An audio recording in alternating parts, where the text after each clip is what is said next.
Hey Mike, I don't know if I did a video for you on the wireless remote for the backup. If you have a problem that day with a magnet or a wiring loom, at least you guys will be up and running. I always put that backup on all the units now for the magnet systems. It'll be always taped into the side cover. I recommend leaving it there or down in the bottom. On your unit, make sure you shut your power switch off. Then what you're going to do is take the connector up here that comes from the transformer. This one's the number 7 wire. Disconnect it, kind of slide it back up there, and then you're going to connect it to the wireless remote. Okay? Then turn your power back on.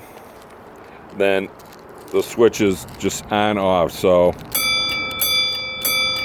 the engineer can actually, operate the train crossings if you have a problem that day. At least you safely, everything will operate. So on, off, and then make sure you just reverse it to put everything back together. So power off, remove it from the wireless remote, and then connect it back to your